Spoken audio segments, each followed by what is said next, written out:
Hello friends. A couple weeks ago, I made a huge announcement that I was self-publishing my first novel. I was so excited. But today I want to talk about why. And there were some things I thought about self-publishing earlier and traditional publishing, and I kind of want to break down some of the things I've discovered after talking with quite a few authors about their publishing journey, both in the traditional realm and the self-publishing realm, and why someone would decide to go with self-publishing their book. If you hadn't caught the announcement that I was self-publishing, that's right, and I'm hoping to launch my dystopian, my beloved little zombie novel on February 14th, 2026. So mark your calendars. Everyone is, invited to the launch party. It's going to be great. So let's talk about self-publishing. To kind of give some context, I was really dead set on traditional publishing for a really long time. And there were a couple different reasons for that. Quality, the big name behind you, and we'll get more into those things in a bit. But I've been set on that, and I've actually switched after talking with a lot of authors. So I want to break down kind of the conversations, some of the points that they had made. First, I talked with authors who had traditionally published their book. To be fair, a lot of my friends who have gone the traditional publishing route, they've gone with small publishers and they love it. And that's fantastic. I've also talked with authors who, for me, they were living the dream. They had actually, they'd created a lot of sales. They were picked up by bigger companies, and they were selling a lot of copies. So they were very successful in terms of being a traditionally published author. And talking with them, I was actually kind of shocked at how little, what a small amount of money they were getting back at any point in time. And it almost started feeling to me a little scammy. So that was a big concern I had, that, you're not, obviously, if you're a writer, you're not doing it just for the money. You're doing it because you love your story and you love your readers and you want to create something beautiful. But I was really concerned with the idea that you're not going to get paid fairly for your book. And this sometimes seems to happen in publishing companies, even ones that I really looked up to or thought they were really, great places. So that was one thing that kind of slowed me down. And the other point was that just the absolute lack of control that these people had when kind of putting the finishing touches on their book. The images that were inside of it, the cover design, the layout, all of these things seemed like not everyone had that control. And again, in smaller publishing companies, I have seen people that have been able to maintain this kind of control, which is great. But in those bigger publishing companies that I've been looking at, a lot of the control just, was completely with the publisher, and the author seemed kind of cut out of the picture. So these two things, when talking with traditionally published authors, made me start to kind of question things. Then I started talking with hybrid authors and self-published authors. And hybrid, I guess I'd explain it, if people aren't familiar with the term, it's kind of like you have to pay money. I think there's a place that will take your book, and they will kind of act like a publishing house, where they will make sure that you have an editor and a good design and all these things, but it's more money for you up front, but then you kind of are working with the team, and then you'll get published from there. And I think different hybrid options have different things that they offer. But then there's self-publishing, which is fully on that side of the spectrum of the authorship, where you do everything yourself. And there were a couple of assumptions that I had about self-publishing, which is why I didn't want to do it in the first place. But after talking with self-published authors, I started seeing that my idea of what it was like might not have been completely accurate. So, for example, one of the big things I didn't like about self-publishing, honestly, was quality. I think we've all been there, where you've seen a self-published book where maybe the grammar wasn't that good. There were a lot of spelling errors, or beyond that, maybe just the cover felt plasticky, it felt cheap. The writing, just, you could tell right away when you opened the book that this was a self-published book. It wasn't formatted nicely. And that kind of thing really bothers me, not like in other people's books necessarily, but I don't want my book to feel like it's got a lower quality look to it and feel to it and quality of the writing just because it's self-published. Like, I want it to be a good quality book if I'm sharing it with the world, right? So That was a big assumption I had, but I've started seeing more and more books self-published where people have actually put the time in to make them that good of quality. So I've seen it's possible. The catch with this, just to be completely fair with self-publishing, it can cost a lot of money because you would pay for your own editor, you'd pay for the cover design if that's something that you wanted, you'd pay for the formatting, and so it can be really expensive. One person actually quoted me, I think it was like $35,000 to self-publish, which I was like, what? But the point is, you don't have to spend that, I think, to get a fairly good quality book. You might have to spend a couple thousand, yes, but depending on what skills you have, for example, I have got my job, I do a lot of design work for my job. So I was really excited about formatting a book might not be as much of a problem for me. There's ways to outsource, there's ways to learn skills. And so basically self-publishing, you are able to have quality. It's just going to take a lot more effort or a lot more money than it would in a traditional route. So that made me really excited because then I can get the quality while maintaining control.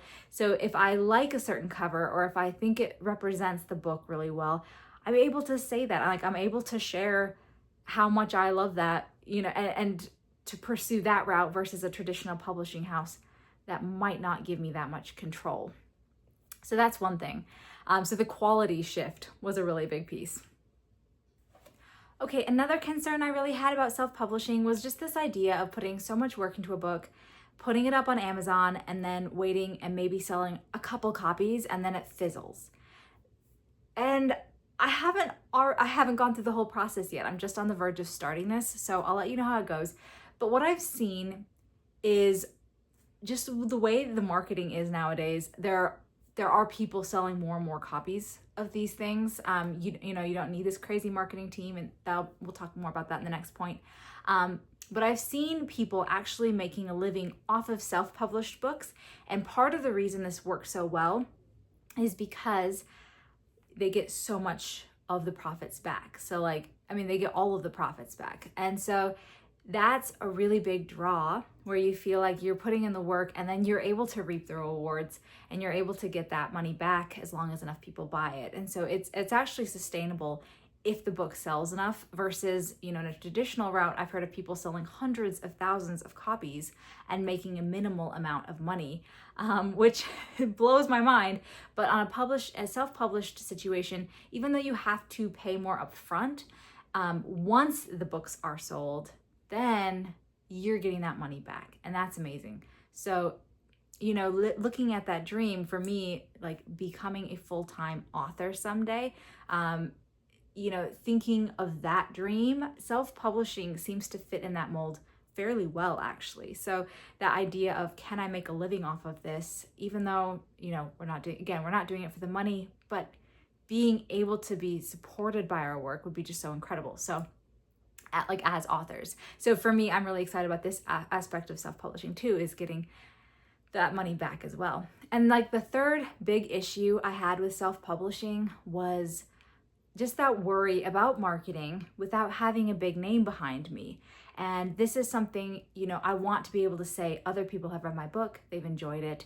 Obviously, this big publishing company wanted this book. And so I wanted to have that kind of oomph, I guess, that big name power behind me while I was marketing. And this has been really interesting because I've started looking at what books have I bought recently. And actually a lot of them were books that I found on Instagram. I was, looking, what are my friends reading and what are my friends writing? And that's actually how I found a lot of the books. And most of them are very small publishing companies or self-published. And so I was realizing the books that I'm buying right now are actually more on the self-published side of things, or very small publishing company side of things. And so that big name is not a factor for me when I'm buying books. And the world of marketing has changed so significantly because of how globalized we are. There's social media, there's YouTube, there's we share the books that we like with our friends. And so I've started realizing that marketing is actually totally doable for self-published books. And at this point, it doesn't seem like you need a big name behind you. Who's I'm going to only buy books from this big name publishing company. Like, I don't think that happens. I haven't seen it. But a lot of people will say, you know, what are my friends reading? So more influencer culture, I guess, is more important. Like, people want to buy books that other people around them are enjoying. So it's actually more important, I guess, to have, you know, a social media presence, or have somebody on social media who likes your books, or just someone who shares a lot of their book reviews with other people liking your books. So basically, I think marketing is changing, and I think it's actually completely doable for a small self-published author to get her book out there. So I'm excited about this part of things. And I think too, like, people are excited to connect with other people. So I guess even if someone hadn't heard of my book before, my little zombie novel, Heart, I would love to just put an ad. So I'm working on an ad just to be able to blast it out to different people on Instagram, connect with them, and then just see, like, if there's a good ad and they're able to connect with my story and, you know, kind of how I'm trying to write this, then there's a chance that they're going to pick it up just because they click on the link and they enjoy it. And so it's not like they have to go into a bookstore. In fact, I've heard crazy stats about, like, I think it's like 95% of books are bought online now and only 5% in bookstores. So the marketing side of things is, you know, it makes sense to pour a lot of effort into marketing online. And that is going to be completely doable and accessible to any author. So self-publishing isn't necessarily going to be lacking in any way. It only, you know, is limited by my own imagination. So I'm really excited about that aspect too. So my concern that I wouldn't have that big name behind me is kind of a moot point, I guess, in terms of self-publishing. The final point about self-publishing, just for complete transparency, is I was worried about lack of prestige. Like, full honesty, can anyone relate? I think there's just something as a writer where you're like, you just want to be able to say, oh yeah, that big publishing company, HarperCollins, picked up my book and they love it and they're selling it in all the Barnes and Nobles. And there's something really gratifying about that. And so this, you know, there's a piece, I guess, of just being like, I want to have acknowledgement that my book is awesome by these big name people. And I think that that is a piece of it as well, why I would want to go to the traditional route. But that kind of brings me to a story. So I've been querying, like, sending out my book submissions to agents and to different publishing companies. And so I'm specifically my zombie novel, Heart. And I was getting really good responses. If you have queried your book at all, you probably know that whole process is pretty brutal. Like, you get back hundreds of just, or maybe you don't, but I have gotten back lots and lots of emails, just form letter rejections. Like, thanks for your book, but I think, you know, another agent would be a better fit. So you get a lot of those back usually in the process. And then for me, with Heart, when I sent it out, I was really surprised and just absolutely ecstatic because people were asking for the full manuscript. Like, they were very invested in the story. They were giving me a lot of compliments on the full manuscript. But one of the comments that I got from agents and from publishing companies was like, this story isn't very marketable. And they, you know, I've got these lovely compliments of, this is a fun book, but it's not easy to market, and I don't see myself being good at marketing it. This was really interesting to me. So, you know, I obviously, I wanted to be open to the criticism. This is how we get better as writers. And so I took a lot of their advice in terms of, they would say, hey, if you want to, you know, it's not for me, but if you want a more marketable book, you should do X, Y, Z. And so I would sit down and I would try to do X, Y, Z. So I would take out the scenes that they suggested I take out or put in other things. And so I was trying to work on making my book more marketable. And it was really interesting because I was like, okay, I'm being good, I'm adapting. The next agent's probably going to take it if it's more marketable. And I gave it to my beta readers kind of as one final test run. I was like, look, I'm sending the book out again. What do you think? And the response was, why did you ruin the book? I'm not going to finish it anymore. And this was, they said it really nicely, but that was kind of the consensus, is like, a lot of people found the book boring and they just didn't want to read it anymore. And that had not been the case the last time. And people were, the first time I sent it out, people were saying like, oh, I read it through work. Like, I couldn't put it down. I didn't sleep that night. I just read the whole thing. Like, I was getting good reviews. I did the critiques that I thought were going to get me take that book to the next level. And instead what ended up doing is it tanked. That kind of blew my mind.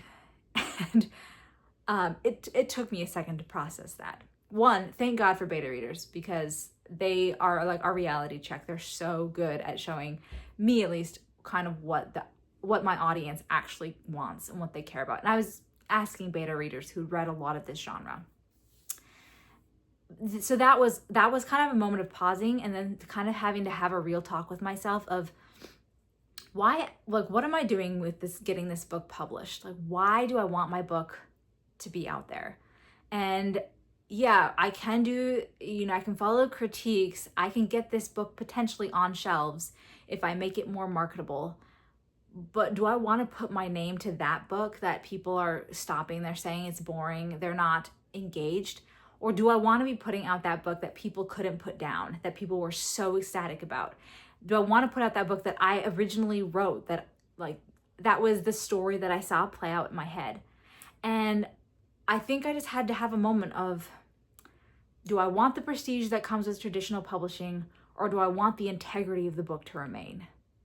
And that's probably not a choice every author has to make. Maybe some of the people have stories that fit better into that genre, but this book just does not seem to be doing that right now.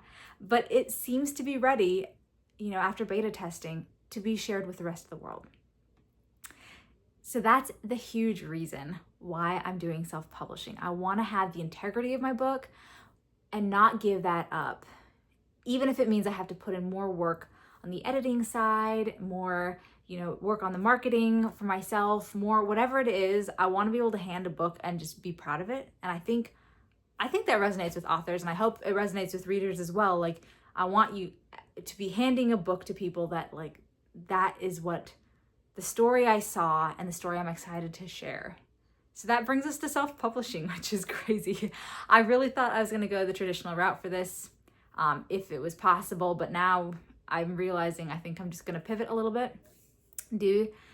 Try out self-publishing and share the journey and see how it goes and where it goes. And there are so many elements. I have been calling up writers who've done this, and I am so grateful for their help, because there are a lot of pieces to this that I did not think about.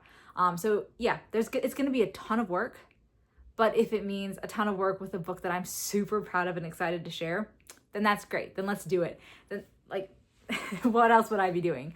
So that's kind of why I decided to go self-publishing. I'm really excited to share the journey, and thank you so much for watching this video. I'm really excited to continue sharing how it goes, and put February 14th, 2026 on your calendars in case I'm able to actually make it and we're able to launch this book and get it into everyone's hands. Thank you.